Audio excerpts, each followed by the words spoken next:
Look at this painting. There is almost nothing wrong with it. The horse is anatomically exact. Julius Caesar had spent his entire career studying horses. In Parisian riding halls, at Galician stud farms, even in abattoirs where he studied equine anatomy without sentiment. His eye for a horse at full extension is considered, by everyone who examined his work, to be precise. The armor is drawn from surviving museum pieces. The wings are based on real frames that still exist in the collections at Wawel Royal Castle in Krakow. The lance angle is correct. The rider's posture is consistent with what we know about mounted combat. Almost everything in this painting is grounded in something real. And that is exactly the problem. When Caesar painted this, it was the 1880s. Poland as a country did not exist. The Polish-Lithuanian Commonwealth, the vast, extraordinary noble republic that had raised this cavalry, had been wiped from the map of Europe in 1795. Warsaw was administered by the Russian Empire. Krakow sat inside Austria. Poznan was German. There was no Polish state to commission a national art. There were only painters. Cossack had a specific problem. He was reconstructing something that had been dead for a century. The last Hussar banners had been formally dissolved in 1776, 4 years before he was even born. There were no veterans to interview, no grooms who addressed the last generation of companions for active service. What he had were fragments, wing frames, armor suits in private collections, old prints, partial descriptions. From these fragments, he had to decide what a hussar looked like. This is one of the oldest images of the hussars in combat. It was made close to the time of the Battle of Kircholm in 1605. Look at the wings. They are present, but modest. Feathered frames rising behind the rider's shoulders at a height that would have surprised no one at a 17th century muster. There is no soaring. There is no architectural grandeur. The horses look like campaign animals, which is exactly what they were. Now look at Cossack again. The wings have grown taller. The horse stretches further than any horse can hold at maximum extension. The armor catches light that field equipment, dented and repaired across the years of campaign, would never have carried. This is a decision, not a transcription. Cossack made the same decision over and over, across dozens of canvases. Every time he made it, the decision hardened slightly into convention. By the 5th canvas, it was a standard. By the time his son, Wojciech Cossack, continued the tradition, the silhouette had acquired the authority of the obvious. It looked the way it looked because it had been painted that way for 50 years. His contemporary, Josef Brandt, approached the same problem from the direction of objects. He built a studio full of real things. Sabers, pistols, breastplates, helmets, saddles, historical fabrics. In 1875, he publicly exhibited his collection of Polish military antiquities as the source material for his work. The research was genuine. He handled the armor, studied the curve of the blades, drew from the pieces directly. His horses were anatomically correct. His material details could bear examination. But the men Brandt was painting had been dead for 150 years, and the state that had raised them had been erased from the map. A Brandt canvas was not a history painting produced for a bourgeois market wanting battle scenes as parlor objects. It was an argument. It was a claim that the nation which had raised this cavalry was real, had been powerful, and was still alive in the only register still available to it. And claims made in paint cannot footnote themselves. A canvas cannot say, the wing dimensions are uncertain. It cannot say, The charge depicted here required specific conditions of ground and timing that were not always present. It cannot say the formation shown was already in tactical decline for 3 decades by the time it charged at Vienna. It shows what it shows, with the authority that skilled brushwork lends to whatever it depicts. That account book tells a different story. A Hussar companion, arriving at the Battle of Kircholm in 1605, was required to maintain at minimum 2 or 3 horses fit for service, armor that cost more than most Polish households earned in a full year, and a retainer or 2 equipped from his own estate. Against this, he held a military wage from the state, which arrived late, arrived short, or did not arrive. The charge that broke the Swedish line at Kircholm came from men who were, in the most literal financial sense, riding on credit. The paintings cannot show the lance fracturing on contact. They cannot show a banner reforming for a second pass across a line it had already struck. They cannot show why a formation that performed at this level was allowed to decline over the second half of the 17th century, as the state that fielded it proved unable to resolve the fiscal and constitutional contradictions that had always made it expensive to raise and difficult to sustain. This video is about the distance between the painting and the battlefield. Not because the painting is fraudulent. The wings were real. The charge was real. The victories were real, and they were formidable enough to justify memory of this scale. But the real formation, the conditional, expensive, disciplined, and strategically specific cavalry arm that the Polish-Lithuanian Commonwealth built, used, and ultimately failed to sustain, is a more interesting story than the legend allows. They were not invincible. They were worse than that. They were conditional, expensive, disciplined, and devastating when the conditions were right. Origins before the wings. The word Hussar is Serbian. That is where this story actually starts. Not in Poland, not with wings, not with the Commonwealth. It starts on a battlefield in Kosovo in 1389, where an Ottoman army under Sultan Murad I met a coalition force commanded by Prince Lazar of Serbia, and both commanders died. What Kosovo ended was not the Serbian state's existence. It continued for another 70 years in attenuated form. What it ended was its independence of action. The despotate that survived became a vassal, paying tribute, supplying soldiers on Ottoman demand, governed on sufferance that could be withdrawn whenever the Sultan judged the moment right. The Serbian military nobility understood what had happened. Some accommodated, some converted. Others did what displaced military nobilities have done in every era of documented warfare. They went where their skills could still find employment. North of the Danube, the Christian states of Central Europe were watching the Ottoman advance with alarm and recruitment. Hungary, under the Jagiellonian kings, needed men who already knew how to fight the force coming toward them. The skills the Ottoman frontier had produced, riding hard over difficult ground, scouting deep before a main force, pursuing a retreating enemy without losing formation, were exactly what settled armies from the northern plain could not supply from their own resources. The Serbian and Croatian horsemen moving north through the second half of the 14th century and across the 15th were not refugees seeking charity. They were experienced military labor entering a market that needed precisely what they carried. The term they brought with them already existed in Southern Slav military vocabulary. The Serbian word described a category of light horsemen valued for speed and endurance rather than armored impact.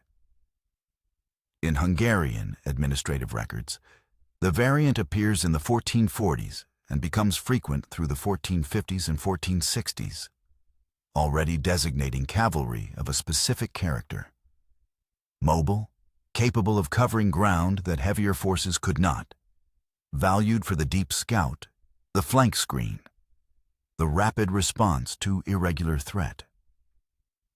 It was Matthias Corvinus who gave this type its first serious institutional form. Matthias became king of Hungary in 1458 at the age of 15 and spent the next 32 years building one of the most effective military establishments in Central European history. He understood, from direct experience of the Ottoman frontier, that the Hungarian noble levy could not sustain what he needed.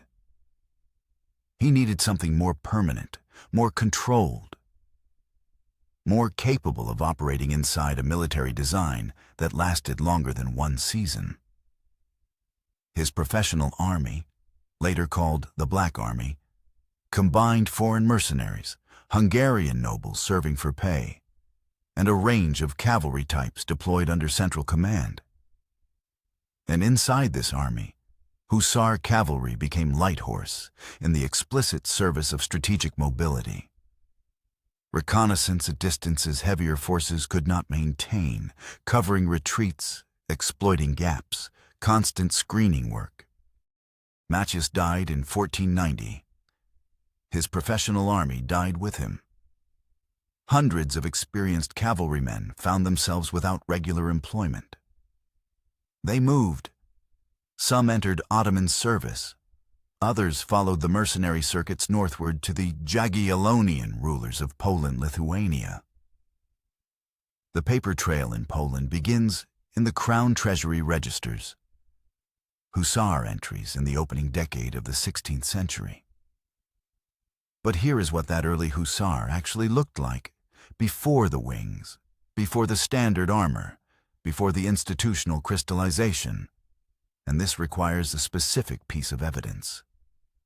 Hieronimo Lippomano was a Venetian envoy who spent time in Poland in 1575. Watching the Commonwealth's military establishment with the practiced diplomatic eye of a republic that had been assessing other states' military capacity for centuries. What he reported back to Venice was not the finished image of the winged hussar. At war, the Poles do anything possible to look as if there was more of them than there really is. To dress the horses in feathers, attach eagle wings to themselves, and put leopard or bear skins on their shoulders. The feathers, the wings, the animal skins, visible in 1575, before Stefan Batory had done his reforming work. Not inventions of the mature institution. Old habits of a cavalry type already understanding display as a military instrument. They were deliberately staging themselves, using visual weight to amplify the impression of their force beyond what numbers alone could produce. A raider deterred, an enemy hesitated, a potential attacker uncertain about what he was facing. All of these were outcomes that could be achieved through impression as well as impact. 18 years after Lippomano wrote, the English traveler Fiennes Morrison reached Poland and observed cavalry already transformed. Armed with long spears, a shield, a carbine or short gun, and 2 short swords. The long lance was already dominant. The formation was in transition, heavier than it had been, not yet as heavy or as disciplined as it would become, because what had happened in those 18 years was that the Commonwealth had faced its frontiers honestly.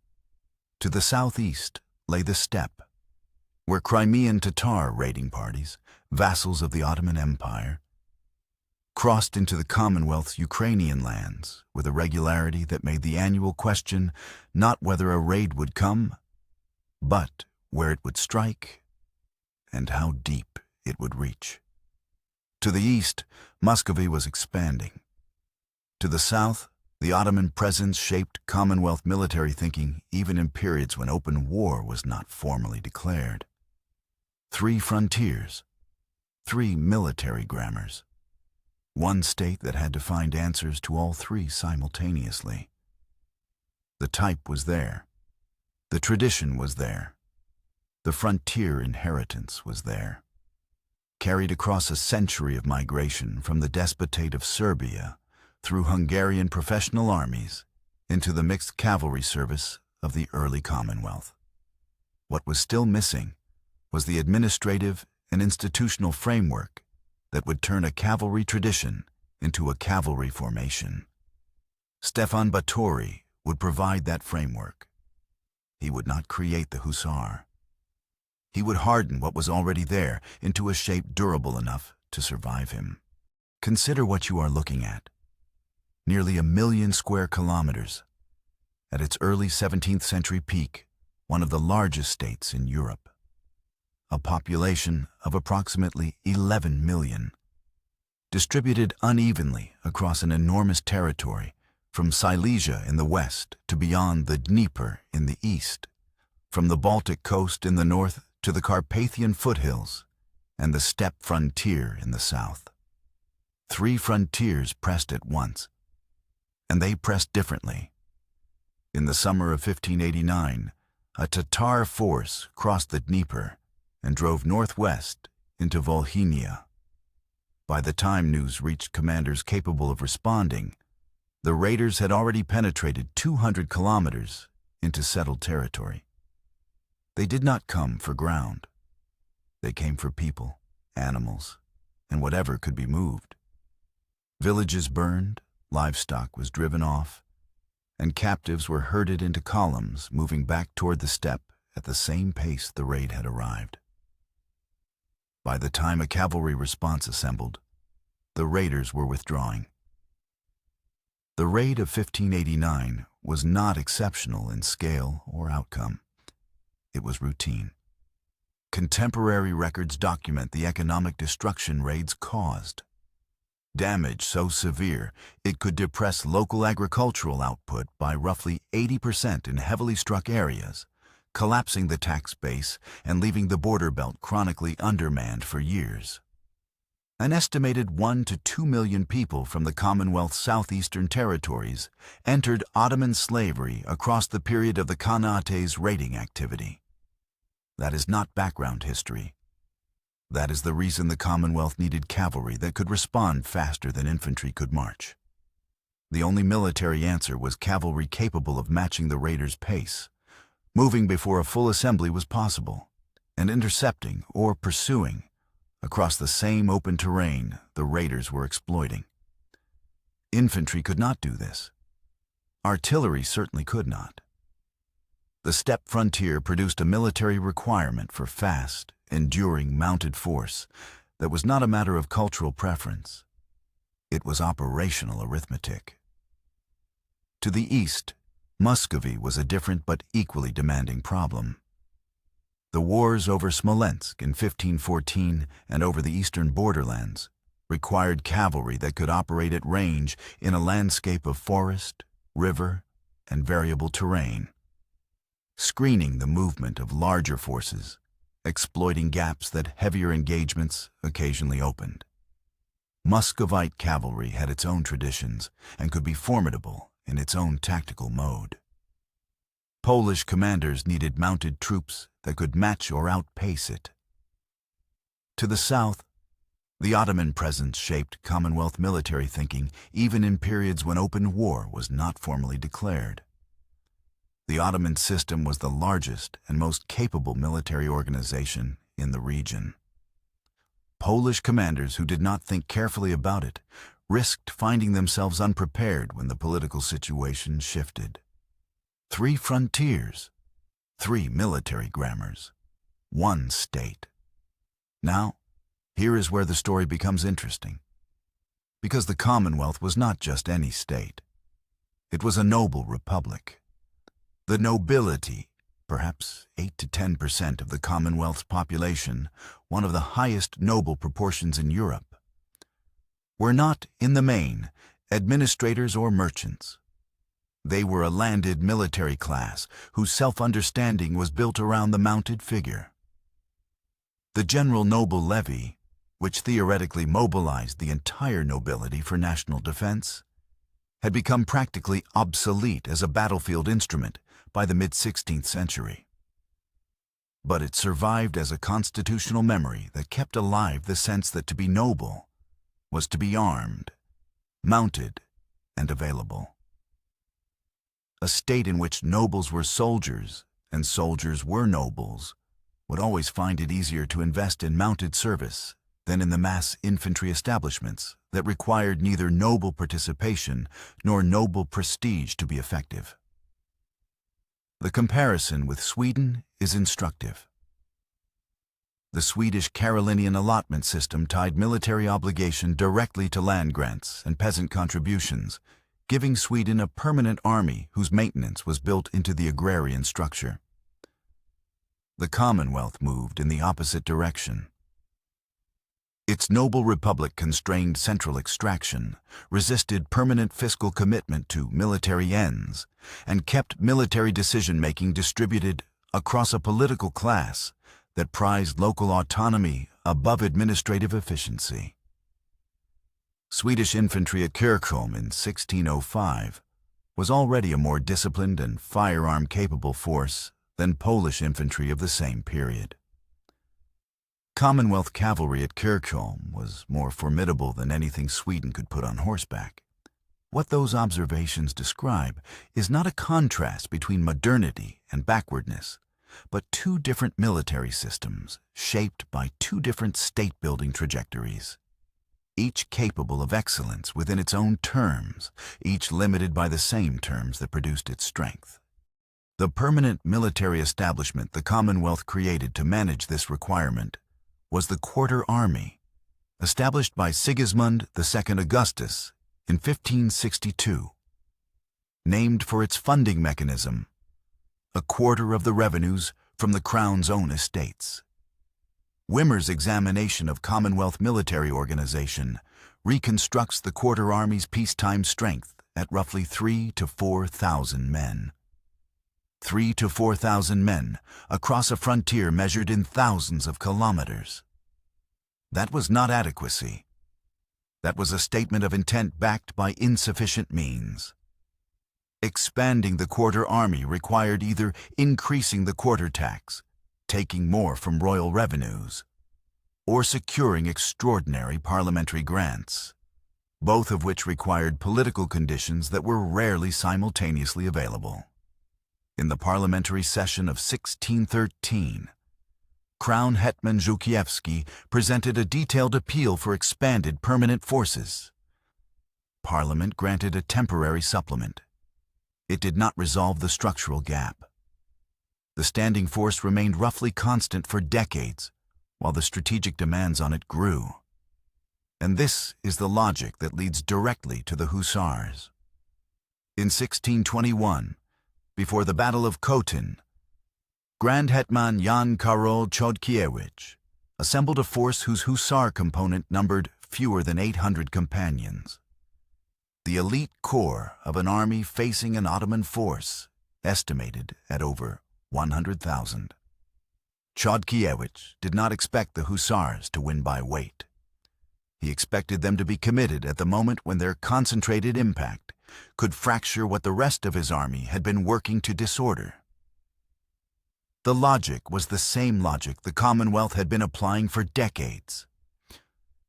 Quality deployed at the decisive point, because quantity deployed across the whole field was not something the Treasury could sustain. The Hussars were the most concentrated expression of that logic. But the logic had a shadow.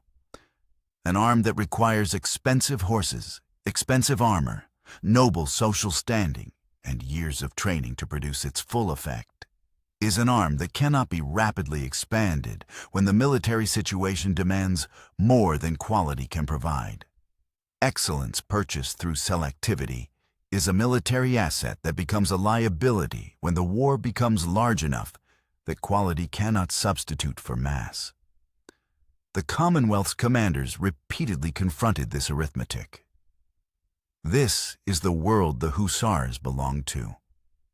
Not a world of timeless martial splendor, but a specific political and strategic environment in which the pressures of multiple frontiers, inadequate fiscal capacity, noble political culture, and the selective logic of expensive excellence combined to make one particular military solution the best available.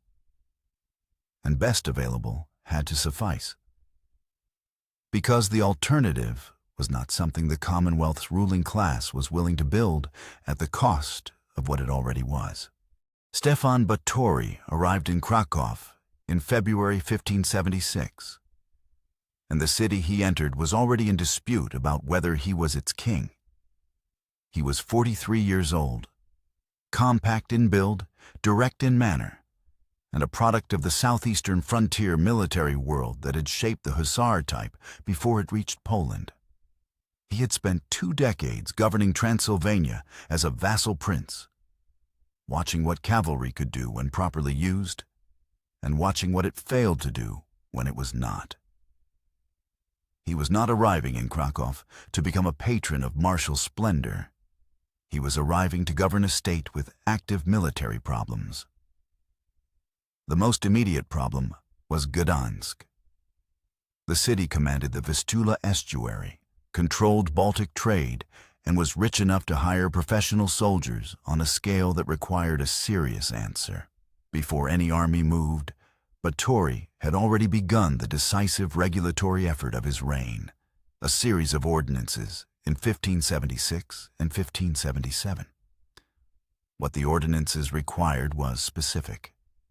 A companion wishing to serve in a Hussar banner had to appear with full armor, breastplate, backplate, and helmet at minimum, a lance, a saber, 2 pistols, and 4 horses. Not 2. Not one well-bred animal on which a nobleman could make an impression. 4 horses, because a campaign horse would go lame or die, and the companion who arrived with a single mount was a man who would dismount before the army had finished its first serious march. The equipment list was not a gesture toward splendor. It was a calculation of what a man had to bring to remain useful under the conditions Batory's campaigns were about to create. The pay structure reinforced the standard.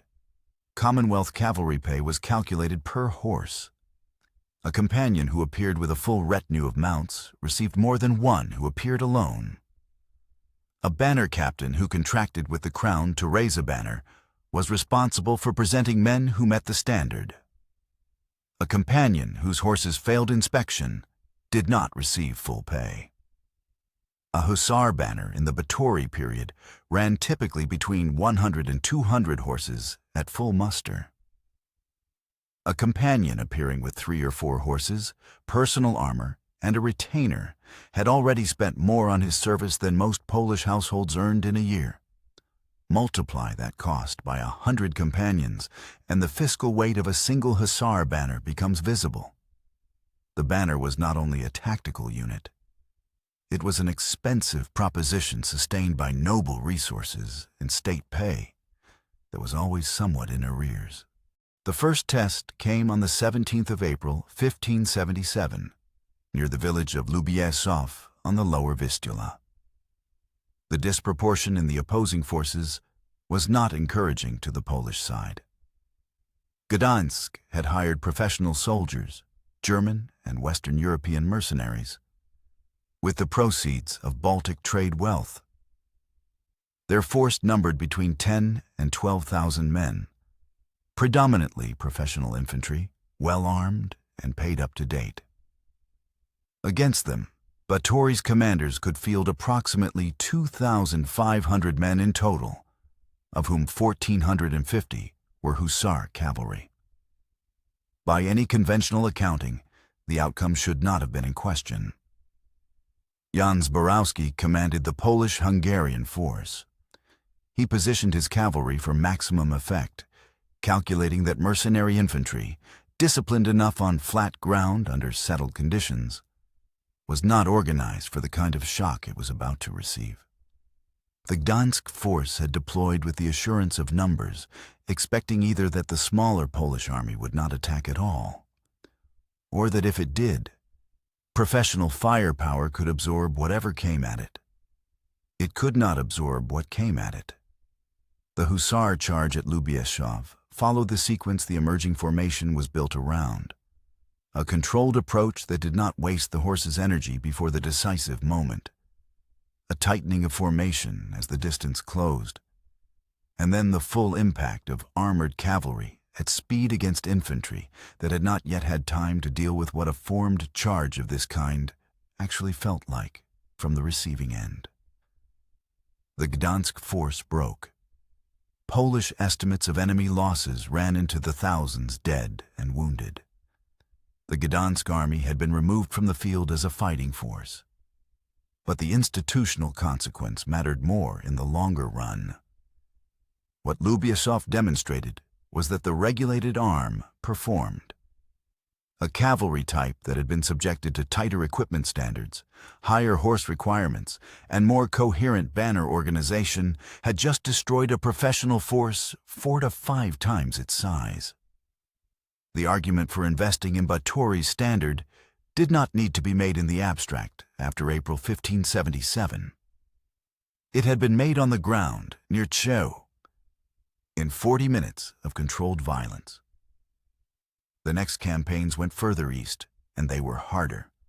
Polotsk in 1579, Velikie Luki in 1580, Pskov in 1581. 4 years of serious campaign work.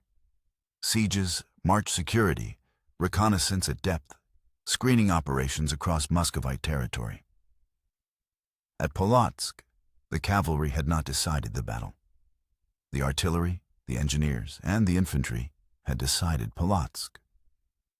That was exactly the point. A commander who understood cavalry's role within a combined system, rather than expecting it to solve every military problem on its own, was showing what the arm could do when it was intelligently placed, not as the instrument of decision, but as the condition that allowed other instruments to decide. And something else was happening, less visible, but more durable. The men who survived the Livonian campaigns were carrying knowledge that regulations could never transmit. They had learned, under pressure, what the formation required and what it could deliver. Military institutions are partly administrative structures and partly accumulated practical knowledge.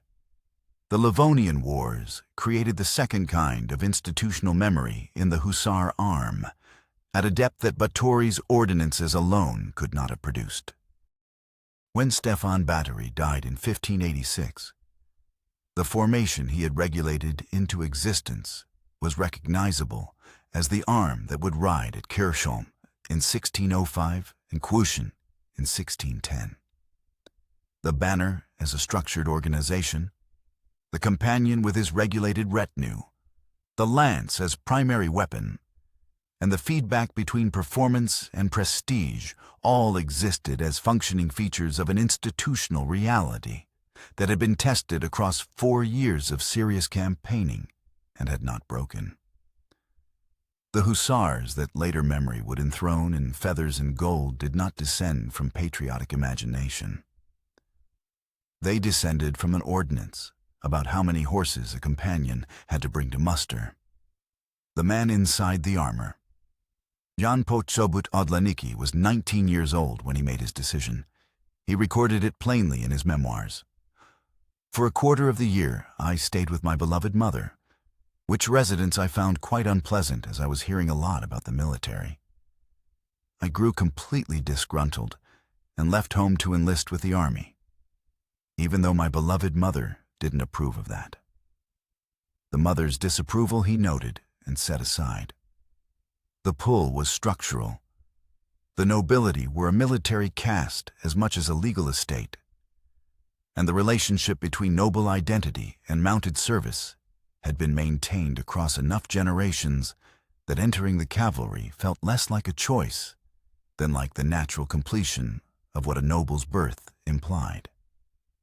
The Hussars were not simply a military formation. They were the highest expression of what noble military identity could become.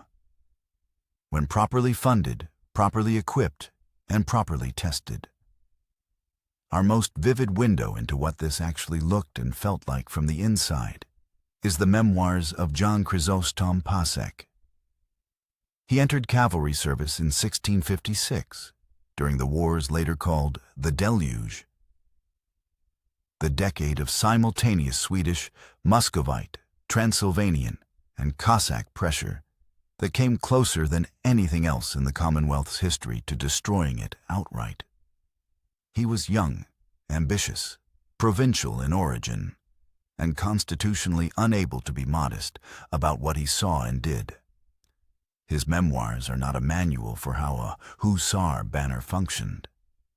They are evidence for how the world inside such a banner felt to a man living through it.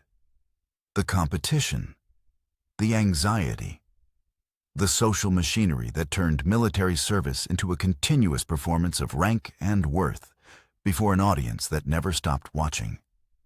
Among his companions, Pasek found men as proud and as watchful as himself. Men for whom the appearance of competence and the appearance of means mattered almost as much as the competence itself. The quality of a man's horses was visible at muster. The condition of his armor was visible on the march. The number and readiness of his retainers was visible to every man who passed his camp. The moment of the charge was visible to every companion riding with him. How he bore himself in the instant before impact, whether he held his line, whether he went in fully or found an excuse to check his pace. These things were seen and remembered by men who would still be speaking about them years after the campaign had ended. Now, let's talk about money, because no account of the Hussars is honest without it. Wimmer's systematic study of Commonwealth military organization establishes what service actually cost. A companion's quarterly pay in royal service ran to approximately 30 to 40 zloty, producing perhaps 120 to 160 zloty in official annual income. Against that income stood a cost structure of between 800 and 1400 zloty for a single campaign season's effective participation. The pay covered between 10 and 15% of the actual outlay in good years. In bad years, delayed disbursement, extended campaign, battle losses, the fraction fell lower. A battle horse alone, 200 to 400 zloty. The companion needed not one, but several. Armor, commissioned to specification, 400 to 600 zloty. The lance, built hollow, designed to fracture on impact, was an expendable weapon consumed at a rate of 2 to 3 sets per campaign season. Each one paid for by the companion who carried it. By the time the total was summed, horses, armor, lances, secondary weapons, tack, camp equipment, retainers' provisions, a companion entering a campaign season was committing resources that bore no proportional relationship to what the state would pay him. The gap was not a clerical error. It was the structural reality of an elite arm in a state that could not fully fund what it relied upon. The payment mechanism that delivered what money there was operated through quarterly disbursements carried by military treasurers to the banners in the field or in garrison. The system required the treasury to have money, the treasurer to be able to move it, the route to be clear, and the unit to be in a location able to receive payment. None of these conditions was consistently met. The unit's captain was regularly in the position of a man told that payment was coming while his companions faced immediate expenses that could not wait for it. The shortfall had to be bridged from somewhere. Magnate commanders often advanced money to their own banners against expected state payment, absorbing the risk that reimbursement would come late. A Radziwiłł commander who paid his men when the state could not was doing something simultaneously military and political, maintaining an arm that reflected on his house's capacity and creating obligations in his companions that extended beyond the duration of a single campaign.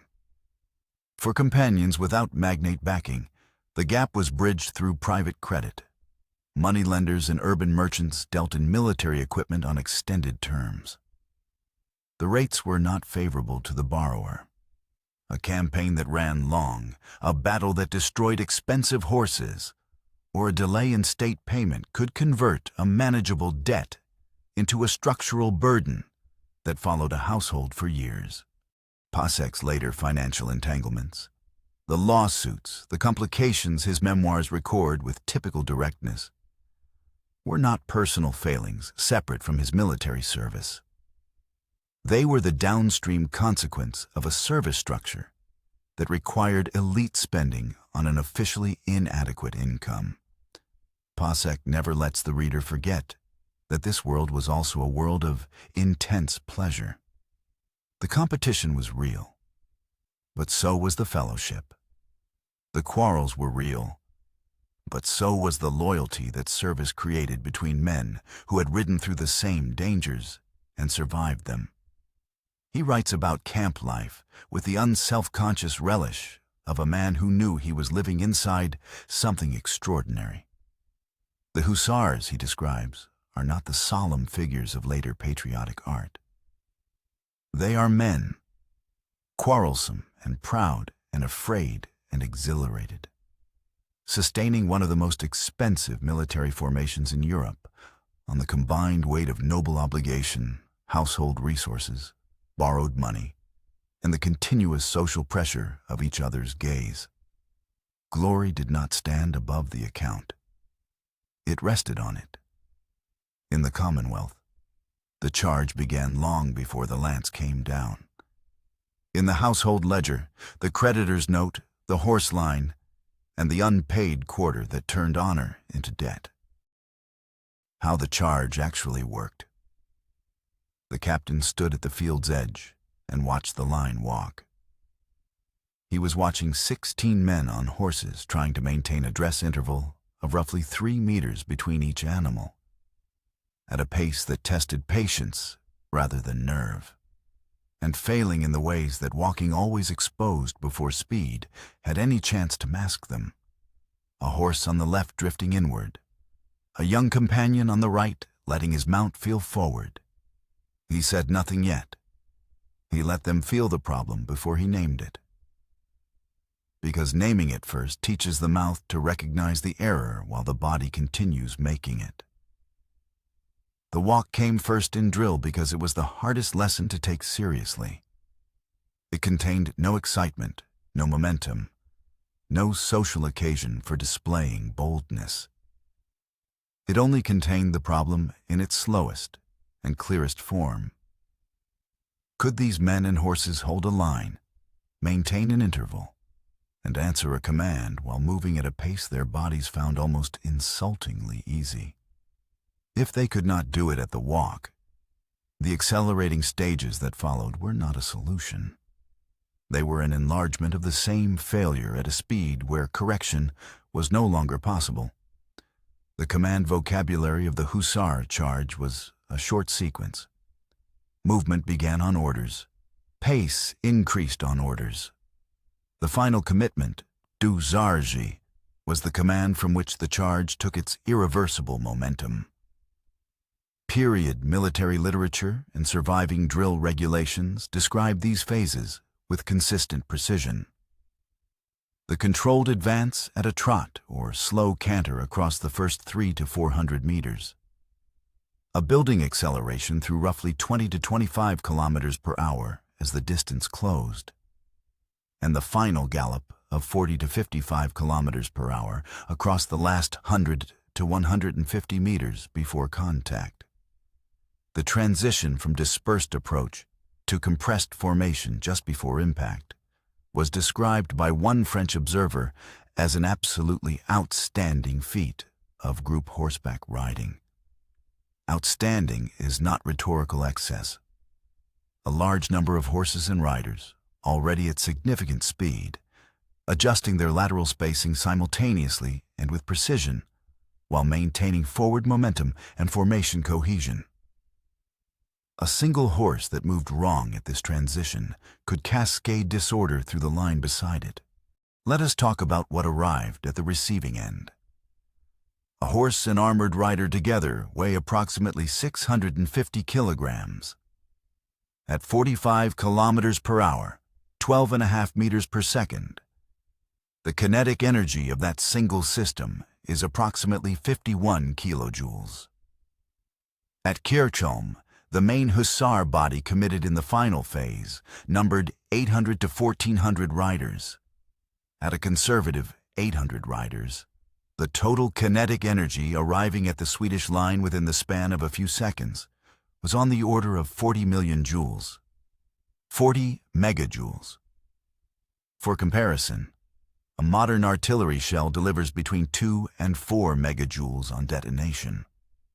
But it delivers it as explosion, radial force dispersing in all directions. The Hussar charge delivered the kinetic equivalent of 10 to 20 such shells, directed as moving mass across a frontage of several hundred meters within a window of 5 to 10 seconds. The energy was not dispersing, it was arriving. And at the front of that arriving mass, the lance. 3 Hussar lances survive. They are held at Kornik Castle near Poznan. They are the reason any physical description of the weapon rests on objects rather than inference. The lances at Kornik are long, in the range of 4.5 to over 6 meters. That reach alone was significant. A properly dimensioned Hussar lance outreached the infantry pike the lance was most likely to encounter in the moment before contact. But here is what the visual record could not preserve. The construction. The shaft was not solid throughout. From the grip toward the tip, the wood, typically fir or pine, was hollow for a substantial portion of its length. The shaft tapered from around 5 centimeters at the grip to roughly 2 centimeters toward the tip. This was deliberate engineering. A hollow cylinder resists bending forces more efficiently than a solid rod of equivalent weight. And the lance was designed to do one specific thing: deliver maximum force at the point of contact while failing at that point in a controlled way, fracturing cleanly, transferring force into the target, rather than driving the shock of collision through the rider's arm. The hollow shaft was stronger where strength served the weapon, and weaker where weakness served the rider. At the Battle of Połąka in 1660, the record preserves that a single blow of the lance impaled 6 Russian footmen standing in line. At Chocim in 1621, lance strikes impaled 3 and 4 mounted Ottoman horsemen at a single pass. These numbers sit outside the usual experience of weapons in individual use. They are possible because the lance at charge speed was not delivering a human-scale blow. It was delivering a mechanical event, a moving mass of horse, man, and hollow timber arriving at a collective momentum that physics translated into penetration extending well beyond the immediate target. The wings also carried a specific tactical function that later ceremonial use obscured. The most rigorous Polish military scholarship on the subject now argues directly. The wings were used in battle, not only in parade, and the sight of the wings was among the factors that could frighten enemy horses. Horses are prey animals with flight responses that can be triggered by unfamiliar visual stimuli, unexpected large objects above the horizon line, and novel sounds at close range. A formed body of cavalry bearing large feathered structures that rose above the human silhouette moved with the horse's motion and produced a rushing noise on acceleration, presented enemy horses with stimuli that were genuinely unusual. It appears in the period sources with enough consistency to deserve serious weight. Lipomano had understood it in 1575. The Poles did anything possible to look larger, stranger, and more threatening than their numbers alone could achieve. After the lance, the saber. The curved, single-edged blade in the Ottoman-influenced tradition that ran deep in Commonwealth cavalry culture. The relationship to the lance was not competition, but sequence.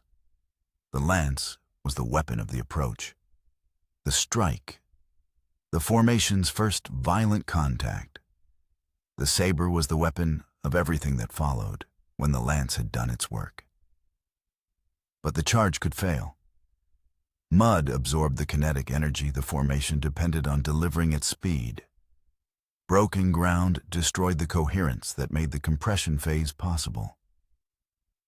A disciplined infantry line with firearms, properly positioned, with enough depth and enough nerve to hold fire until the formation was close, could inflict damage severe enough to disorder the arrival.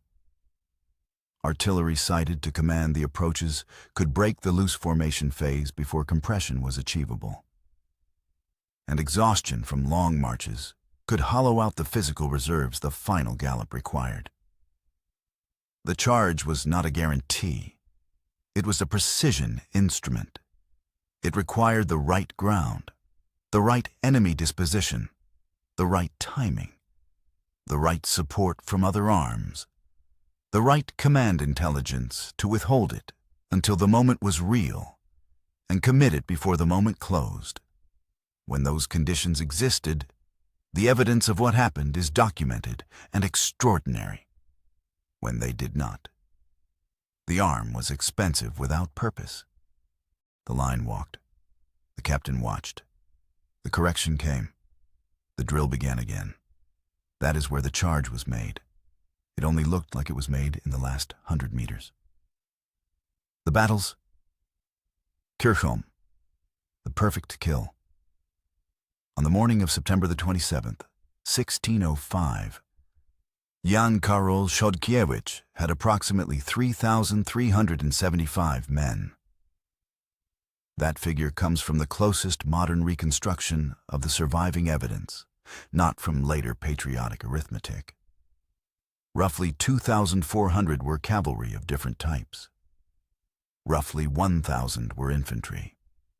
He had no artillery of consequence. Across the Daugava plain stood the army Karl IX had brought into the Livonian campaign. Swedish army inventories in Stockholm record its strength at 10,736 men. With the administrative precision of a state that knew what it had deployed and kept the paperwork to prove it.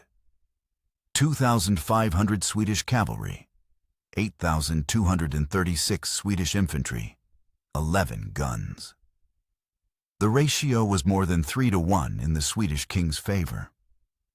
That has to be stated plainly before anything else is said about Kircholm, because the battle has too often been pulled in opposite directions by memory. One tradition inflated the Swedish numbers toward the impossible, making the victory larger by making the enemy almost mythical.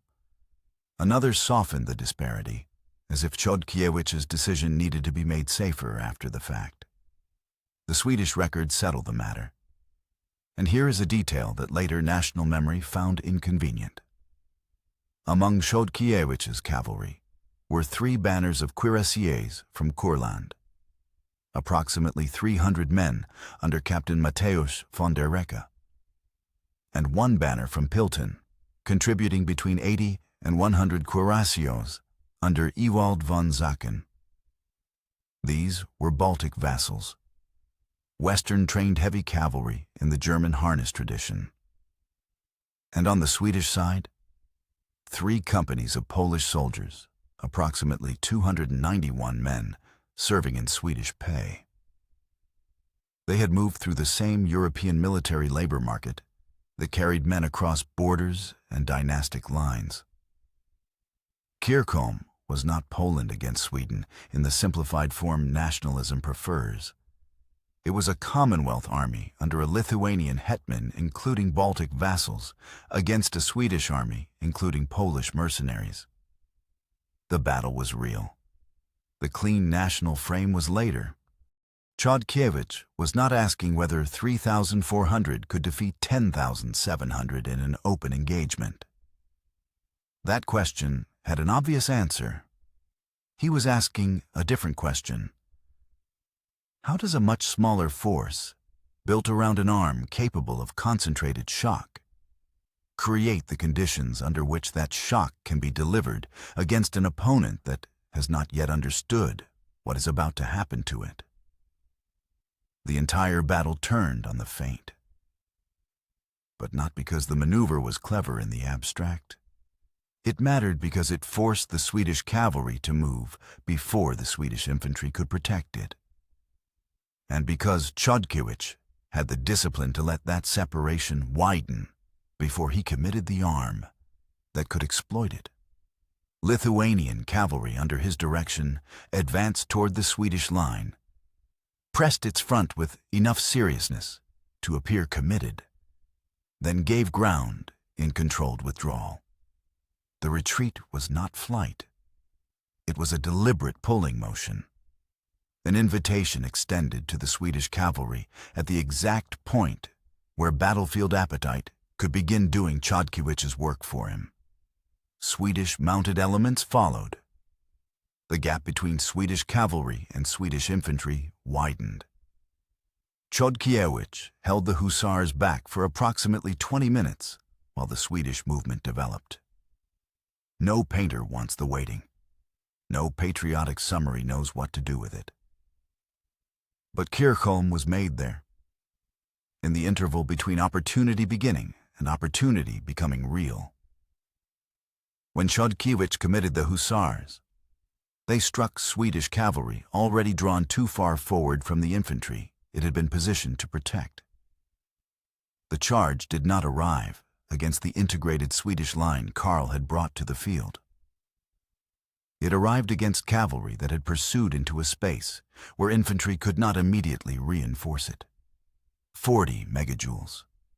Delivered in formation, on ground Chodkiewicz had chosen and prepared. At the moment he had waited for. The Swedish front rank absorbed the first impact, and the line began losing internal coherence.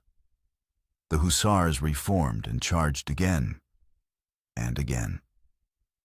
By the third commitment, the Swedish army was no longer a disciplined body waiting calmly for the next tactical fact. It was a force in the process of understanding that the morning had gone wrong beyond easy correction. Modern analysis places Swedish killed at approximately 74% of the force engaged. 8,000 of the 10,736 who had stood on the field that morning. 74% killed is not the normal product of defeat alone. It is the product of defeat turning into rout, of rout turning into pursuit, and of broken men being caught by cavalry on ground where order had already failed them.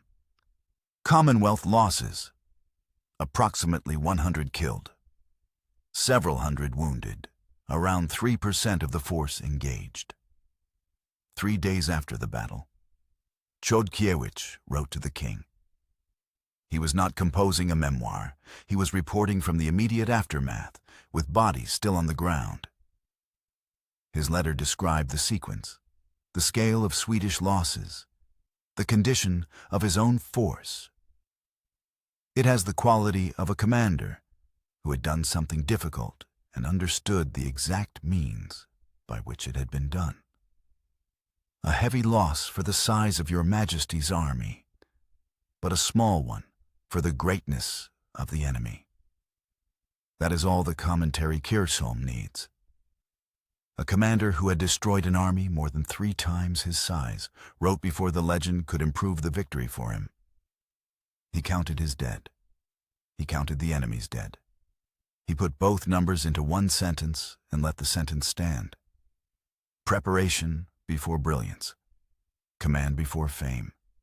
System before emblem. Modern analysis places Swedish killed at approximately 74% of the force engaged. 8,000 of the 10,736 who had stood on the field that morning. 74% killed is not the normal product of defeat alone. It is the product of defeat turning into rout, of rout turning into pursuit, and of broken men being caught by cavalry on ground where order had already failed them. Commonwealth losses: approximately 100 killed, several hundred wounded, around 3% of the force engaged. 3 days after the battle, Chodkiewicz wrote to the king. He was not composing a memoir. He was reporting from the immediate aftermath, with bodies still on the ground. His letter described the sequence, the scale of Swedish losses, the condition of his own force. It has the quality of a commander who had done something difficult and understood the exact means by which it had been done. A heavy loss for the size of your Majesty's army, but a small one for the greatness of the enemy. That is all the commentary Kircholm needs. A commander who had destroyed an army more than 3 times his size wrote before the legend could improve the victory for him. He counted his dead. He counted the enemy's dead. He put both numbers into one sentence and let the sentence stand. Preparation before brilliance. Command before fame. System before emblem. Kłuszyn and the road to Moscow. Stanisław Żółkiewski moved his army through the night. Before dawn on July 4th, 1610, roughly 6,500 Commonwealth troops were already spending themselves. Horses moved through Russian dark with campaign miles in their legs. Men lost spacing in the half-seen ground, closed it again, then lost it again when the road narrowed. No enemy had struck them yet. No lance had lowered. Battle had already entered the body through fatigue, cold, poor visibility, and the slow damage of moving an army before the sun had given shape to the field. Żółkiewski accepted that cost because surprise was the only advantage large enough to matter. Modern scholarship places the Muscovite-Swedish coalition somewhere between 12,000 and 18,000, effectively engaged. Even the lower figure gave Dmitry Szujski's army at least twice the Commonwealth's strength, and probably more. A smaller army advancing in daylight gives a larger one time to wake, form, study the ground, and make its numbers count. Żółkiewski moved before that could happen. But Kłuszyn did not give Żółkiewski clean ground. Between the Commonwealth advance and the coalition line lay wooden fences, not ramparts, not earthworks, not the designed work of military engineers. Ordinary field boundaries, the agricultural bones of Russian village land. They were enough. A horse at speed cannot treat a rail as an idea. It meets timber with chest, legs, weight, fear, and momentum. Men on foot had to open the way.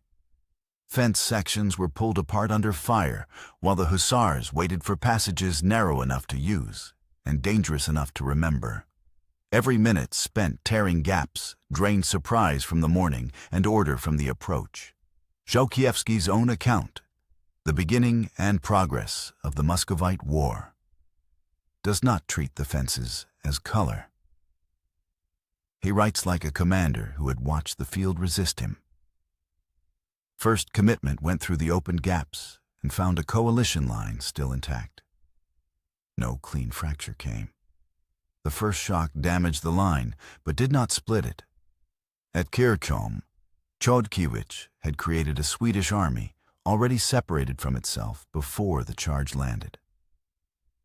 Kłuszyn offered no such gift. The enemy absorbed the opening blow and remained an army. The charges at Kłuszyn numbered, by the most careful reading of the available accounts, somewhere between 8 and 10. 8 to 10 commitments. That is the battle's hard center. 8 to 10 commitments meant going in, breaking contact, pulling order back out of disorder, finding a line again, and going forward once more against an enemy hurt but not finished. Horses that had marched in darkness made the first charge. Horses that had made the first charge made the second. By the 5th or 6th, the animal under the rider was no longer the animal that had left the night road. Breath shortened. Legs carried strain. A rail struck once became memory. Lances disappeared early because they were meant to disappear. The Hussar lance did its work by spending itself. At Kłuszyn, that design became a limit once the battle refused to end. Companions who had begun as a shock line came back with splintered shafts or none at all. The arm shifted toward its secondary life. Closer, dirtier, less decisive from distance, dependent on strength, seat, nerve, and the capacity to keep killing after the first weapon had become wreckage. And then something unusual happened. Officers were sent to speak with Jacob de la Gardie's mercenaries during a pause in the fighting. That was not diplomacy interrupting combat. It was combat by other means, aimed at the weakest bond inside the coalition. Mercenaries were not Muscovite nobles defending dynasty and land. They were professional soldiers under contract. Their loyalty had terms. The offer gave them a door: pay, safe conduct, withdrawal under terms a professional soldier could recognize without naming himself a coward. De la Gardie read the field. Schwisky had numbers without momentum. The Commonwealth force was worn but still attacking. The Hussars had spent lances, horses, and men. But they had not spent their ability to keep imposing pressure. De la Gardie's contingent ceased to be an active element in the coalition line. Soldiers do not require formal explanation for that kind of fact.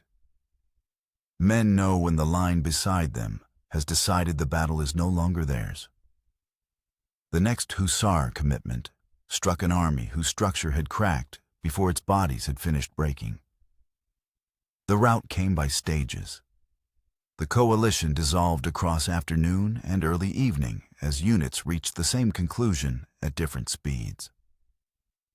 By the time the pursuit had done its work, Schwisky's army no longer existed as an effective force. Commonwealth casualties, approximately 400 killed and wounded. The road to Moscow lay open. Negotiations with the Muscovite boyars moved toward terms that would place Sigismund, the third son Władysław, on the Russian throne. In October 1610, a Commonwealth garrison entered the Kremlin. The symbolic center of Russian state power was held by men whose path had been cut open by the fighting at Kłuszyn. But holding Moscow required more than the Hussars could give. It demanded money, supply, political steadiness, and a state able to turn military success into durable occupation. The Commonwealth had cavalry capable of opening the road. It did not have enough machinery to hold the end of it. By 1612, the garrison surrendered. Kłuszyn's truth is the whole sequence: night movement, hostile ground, repeated shock, a coalition cracked from within, and a road opened farther than the Commonwealth could follow. The Hussars solved the problem in front of them. They could not create the state that should have followed them: the peak and the fall of Hussaria. The camp at Chocim smelled of sickness before it smelled of victory. Men had been living too close to one another for too long. Horses stood in fouled lines with poor forage and failing strength. Earthworks broke under Ottoman guns and had to be repaired in the dark by men ordered to fight behind them the next morning. Chocim was not a cavalry image. It was 6 weeks of earth, hunger, fever, smoke, rotting water, damaged horses, spent ammunition, and men holding a wall because the alternative was being swallowed by the imperial army outside it.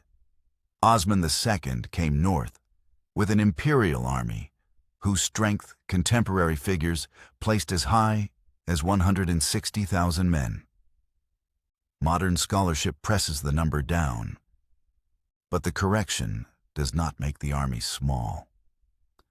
A working estimate of 100,000 to 120,000 Ottoman and Allied troops facing a Commonwealth and Cossack force of roughly 65 to 80,000.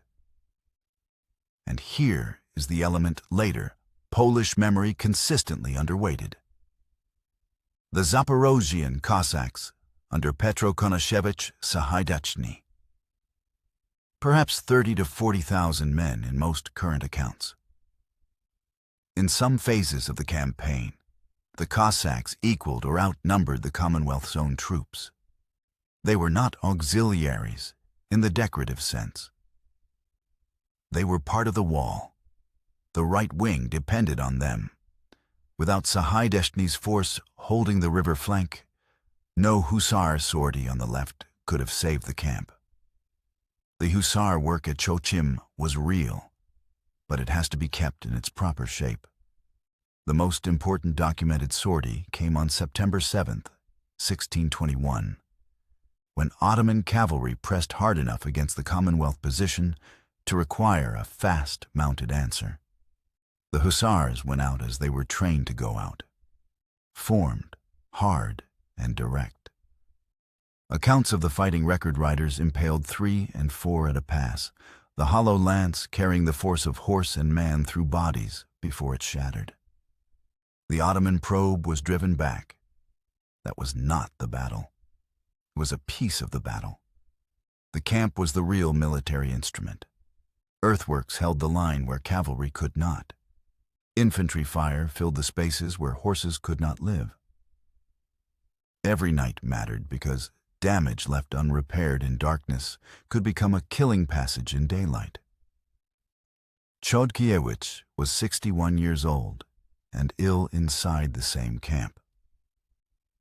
The accounts describe his sickness in terms consistent with dysentery, the disease of crowded field conditions. He had won Kircholm at 39 in a battle whose decisive phase lasted under an hour. At Chocim, he was holding a defensive position for weeks while his own body failed under the same conditions, weakening the army.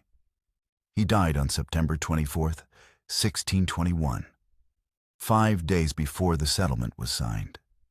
The army he had held together lived long enough to see the result. He did not. The settlement preserved the Dniester line. Osman II had not broken through. His failure contributed to the political crisis around his rule and to the instability that ended with his overthrow and death in the Janissary Revolt of 1622. Chocim did not give the Commonwealth a victory like Kircholm. It gave something less brilliant and no less real: the prevention of defeat by an army large enough to have expected more. But the long century of war was just beginning. In June and July 1651, at the Battle of Berestechko, one of the largest battles of the 17th century, the Commonwealth faced Bohdan Khmelnytsky's Cossack forces, allied with Crimean Tatar cavalry. The battle was won, but at a cost that illustrated the formation's structural limits. The Tatar cavalry demonstrated again the fundamental doctrinal problem the Hussars faced on the eastern steppe frontier. Riders in motion at distance, shooting from horseback with composite bows, circling rather than closing, withdrawing from direct contact before the Hussars could bring the charge to bear. The Tatar system had been developed specifically to deny the kind of war that the Hussars did best. A Hussar banner encountering Tatar harassment was encountering a problem of doctrine as much as of force. The discipline of not charging was therefore as militarily important as the discipline of charging, and considerably harder to maintain inside a noble cavalry culture that treated visible restraint as inadequacy. The Hussars taught the East about shock. The East taught the Hussars about everything else. The test that stripped away the legend's clean surface arrived in 1655. When Karl X Gustav of Sweden crossed the Commonwealth's western frontier with an army built to move faster than the state it was entering could think. He had approximately 40,000 men at opening. Against him, the Commonwealth had perhaps 12 to 15,000 regular soldiers in its field forces, already strained by Muscovite pressure in the east. The Swedish army did not merely invade Commonwealth territory. It entered the spaces between the Commonwealth's constitutional habits and the speed at which war now moved. By September 1655, the political machinery of the state had ceased to function as a national instrument. The Hussar banners were still present. Their companions still fought. But a cavalry arm cannot hold together a state coming apart behind it. What saved the Commonwealth was not a Hussar charge at the right moment. It was Stefan Czarniecki, who organized lighter, faster, more irregular resistance. Raids on supply, attacks on isolated detachments, pressure on garrisons, disappearance before Swedish strength could gather. Not the Hussar War. The war the situation allowed. Wimmer's reconstruction records a collapse in cavalry horse numbers between 1655 and 1657 of roughly 40 to 60%. Population losses across the deluge and its aftermath are estimated at roughly a quarter of the population in affected territories. The Hussars did not stand above the ruin. They stood inside it. The formation's cultural authority hardened as its material base weakened. A symbol that survives catastrophe becomes more powerful because it has survived. The Hussars became harder to question at the same moment when their practical conditions had become harder to restore. Vienna, the most famous charge. The Ottoman siege of Vienna began on July 14, 1683, and lasted 59 days. The city had been dying by degrees before Sobieski's cavalry appeared above it. Mines ran under the walls. Countermines met them in the dark. Count Ernst Rüdiger von Starhemberg's garrison had begun with roughly 11,000 men and was down by early September to perhaps 8,000 effective defenders. Men were still fighting. That did not mean the city was safe. Kara Mustafa's force numbered somewhere between 90 and 100,000 men. Janissaries, Sipahi cavalry, vassal troops, Crimean Tatar horse, engineers, gunners, the great siege train brought north from Belgrade. It was not a mob beneath a crescent banner. It was an army organized for a serious siege, with the labor, artillery, supplies, and administrative weight required to keep a vast force in the field for weeks. The relief force assembled at Tulln with approximately 70,000 men. Duke Charles of Lorraine commanded roughly 37,000 Imperial Austrian troops. German princely contingents added about 20,000 more. Sobieski brought approximately 27,000 Polish troops. Within that Polish force, roughly 3,000 Hussar horses. Jan Sobieski was 53 years old when he rode to Vienna, and he had spent his entire adult life learning what cavalry could not do. He had been at Bati in 1652, where Kalinowski's army was destroyed. He had commanded at Podhaice in 1667, holding his camp against a larger Tatar and Cossack force. The frontier gave no reward for theatrical confidence. It punished waste. His letters to Marisyenka, his wife, show the habit of mind. He told her about routes examined and found worse than expected, enemy movements, the condition of troops, the readiness of banners, the state of horses. He did not write like a man who believed war reduced itself to the moment of impact. He wrote like a commander who knew the impact was only the last visible result of everything done earlier. The coalition began descending from the Kahlenberg Heights in the early morning of September 12, 1683. The terrain resisted from the start. Wooded slopes broke formations and slowed movement. Infantry had to push through ground that refused the neat deployment a commander might have preferred. Charles of Lorraine's men did the morning's hard work through the northern approaches, driving Ottoman detachments back step by step, taking casualties, forcing open the descent. The Hussars could not be used properly, while the approaches remained broken by trees, slopes, and constricted movement. Sobieski waited. The battle lasted roughly 11 hours. Coalition infantry spent the morning and early afternoon fighting down from the heights, pressing the Ottoman right, widening the space in which mounted forces could eventually be used. By mid-afternoon, Kara Mustafa's force was no longer the same army that had faced the heights at dawn. It had been pressed on its right, pulled away from parts of the siege effort, strained by the need to fight both the city and the relief army. Ottoman cavalry cover on the right had been thinned and disrupted. What the Vienna story requires is honest accounting of what happened in the 9 hours before the charge. The coalition infantry had been fighting since early morning. Austrian forces cleared the northern approaches. Artillery worked where it could be brought to bear. Polish and German infantry pressed through the afternoon.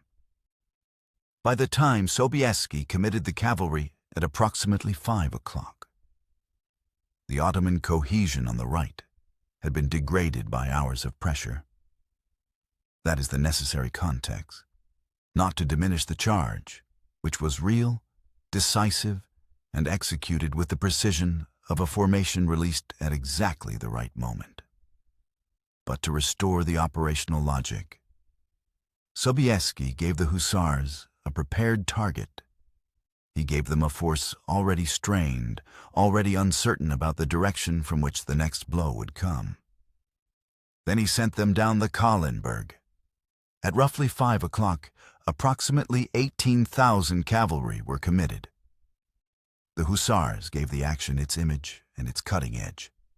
Wings present, lances coming down, the formation tightening into contact configuration. Horses that had been preserved across the march and held through the day were finally asked to spend what remained in them. The charge moved into an Ottoman army already strained by siege, battle, and a day of pressure from the heights. It arrived at the moment when resistance could no longer organize itself quickly enough to meet the weight coming toward it. The Ottoman position broke. Kara Mustafa fled. The camp below Vienna, built to sustain a 100,000-man imperial army through a siege, was left in place. Guns, stores, treasury, tents, animals, household equipment, the vizier's personal goods. The last great Hussar charge had not merely broken a field position.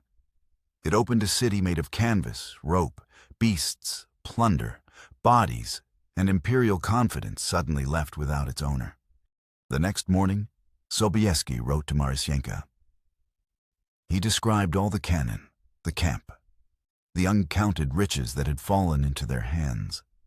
He described quivers set with rubies and sapphires. German soldiers cried out for their brave king in rough German, and Sobieski wrote the phrase phonetically into his Polish letter with the pleasure of a man who had heard the sound and wanted his wife to hear it too. He also described a child of about 3 whose face had been slashed. He described having to ride away in haste because the stench from corpses, horses, cattle, and camels was terrible. And he tried to catch a parrot from the abandoned camp to bring back to Marysyenka. It escaped. That is why the letter matters. It does not separate glory from injury. It does not smooth the camp into a trophy room.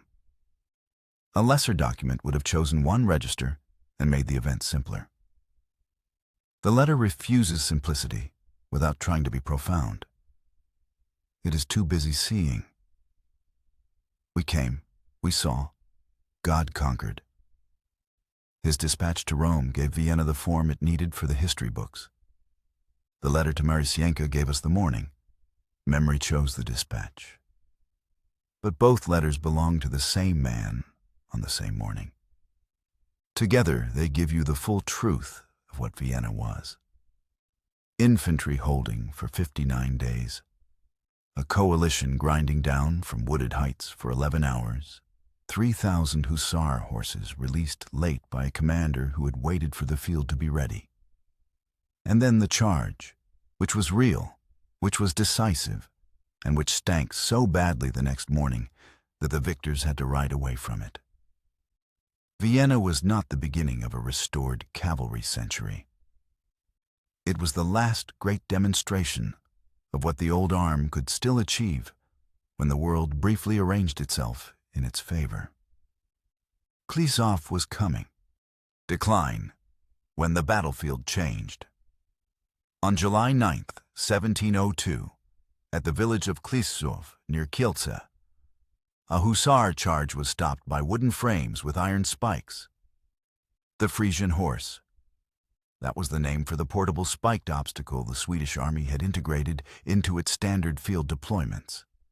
A wooden frame or beam with iron-tipped wooden spikes projecting outward at the height and angle, calculated to impale a cavalry horse, or force it to veer before its rider reached the infantry line behind it.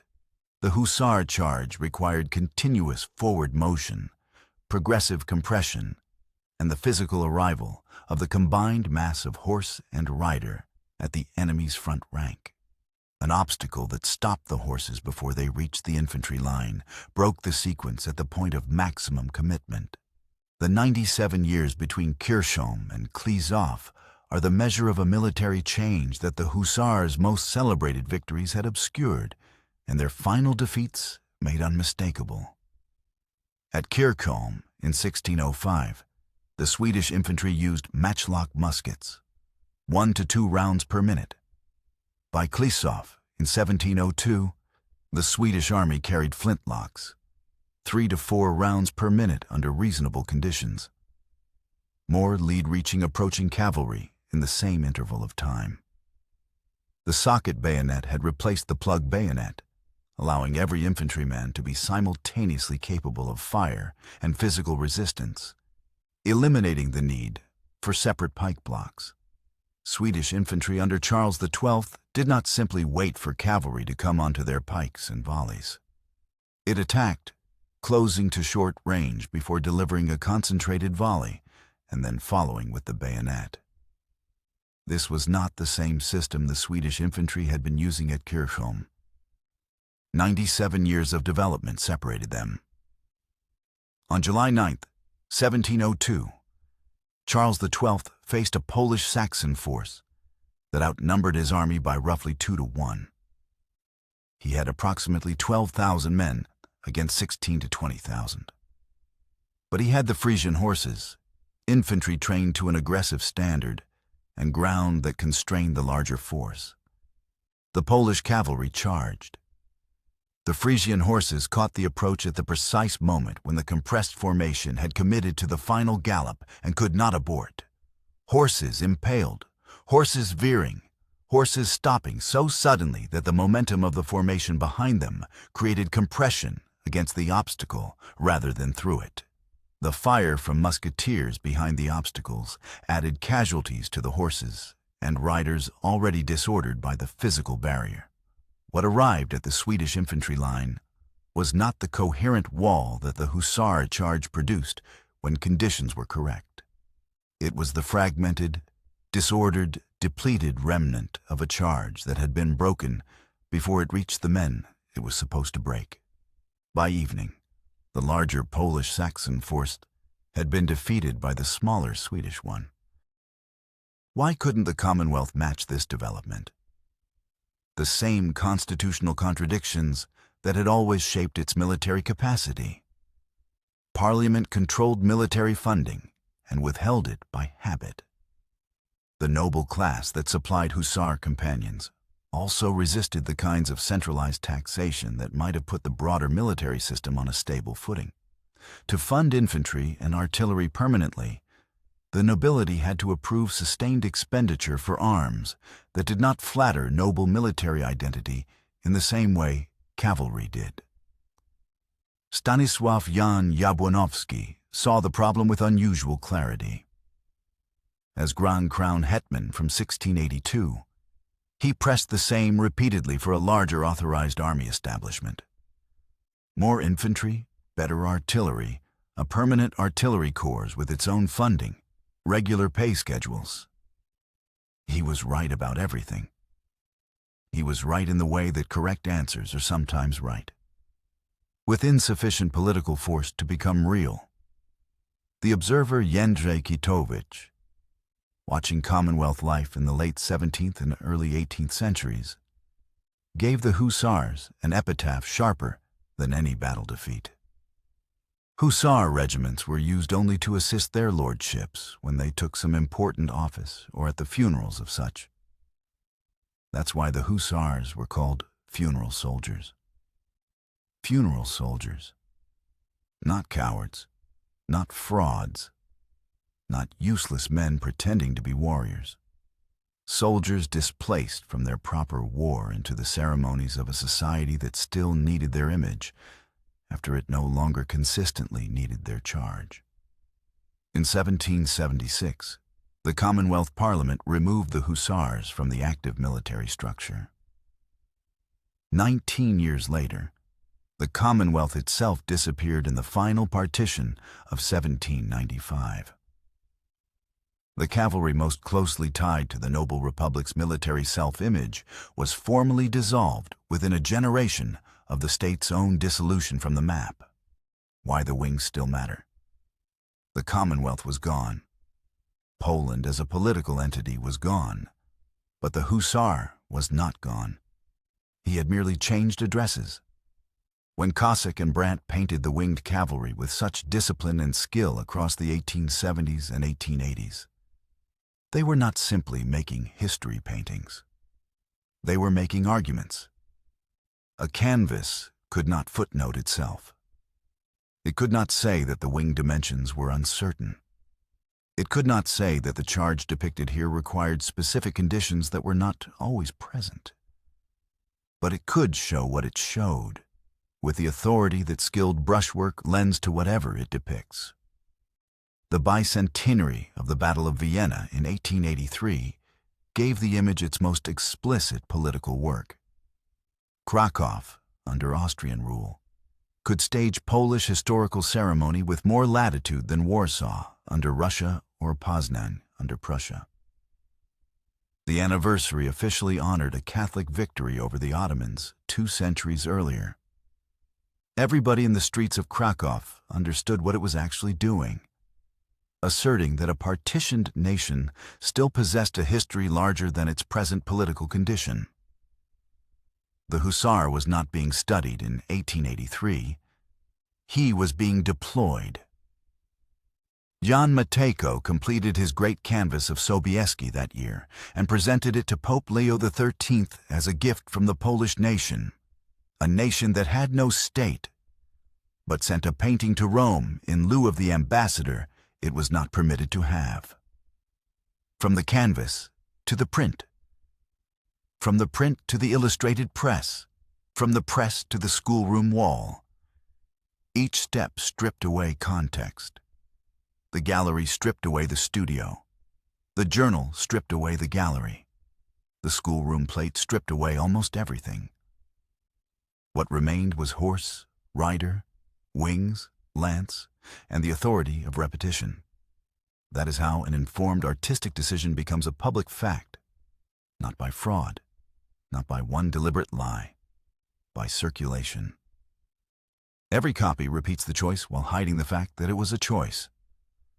When sovereignty returned in 1918, the emotional work of the symbol changed. Under partition, the Hussar compensated for absence. In the restored Second Polish Republic, he became inheritance. The Battle of Warsaw in August 1920 allowed the restored army to place its own horsemen beside the old ones, drawing from the same national line. Communist Poland made the relationship more complicated. The People's Republic wanted different ancestors, workers, peasants, progressive traditions. The Hussar came from the wrong world. Noble, Catholic, hierarchical, expensive. But he could not be removed. The emotional content was too deep. The regime managed him, reinterpreted him, narrowed the ideological content, but could not extract him from Polish memory without cutting into something larger than ideology could safely hold. After 1989, when the restraints fell away, the Hussar returned with new physical force. Reenactment culture expanded quickly in a sovereign Poland no longer required to root every national image through communist suspicion. Men rebuilt armor, wings, saddles, lances, and public drill. The silhouette that Kossak and Brandt had fixed in paint stepped back into 3 dimensions. A reenactor in Hussar equipment at a public ceremony in modern Poland is not simply pretending to be a 17th century soldier. He is asserting a chain: Commonwealth, partition, restoration, occupation, communism, sovereignty again. The chain is not seamless. No historical chain is. But the image makes it feel visible. Digital culture accelerated what print had begun a century earlier. The winged silhouette now moves through video games, social media graphics, military history channels, tourist merchandise, vodka labels, sports banners, tattoos, and commercial design. The Hussar can be emptied and filled again because the visual form is strong enough to survive multiple uses. He is specific enough to be recognizable and flexible enough to travel. So, what do we do with all of this? The admiration underneath the modern fascination should not be sneered at. There was something real there. The formation did ride at Kircholm, Kłuszyn, Chocim, Kłuszyn, Parkani, and Vienna. It did demand discipline, wealth, training, courage, and a physical relationship between man and horse that modern viewers can still recognize, even when they misunderstand the conditions around it. Beauty and violence met in the arm in ways that made memory easy to ignite. But admiration becomes weaker, not stronger, when it has to protect itself from fact. The Hussars do not need to be made invincible to be worth remembering. They do not need to be detached from cost, class, logistics, state weakness, battlefield change, or ceremonial decline. The real formation is more interesting than the flattened emblem because it had to be paid for, fed, trained, commanded, risked, and replaced. It belonged to a political world that produced greatness and failure from the same materials. The painted rider carries what the nation needed: pride, continuity, splendor, proof. The documented soldier carries what the past requires: horse, money, mud, retinue, command, battle, fatigue, state weakness, and death. One without the other becomes false. Together, they explain why the Hussar remains visible long after the last banner left the field. 3 lances, from an arm that deployed them by the thousands across a century and a half. 3.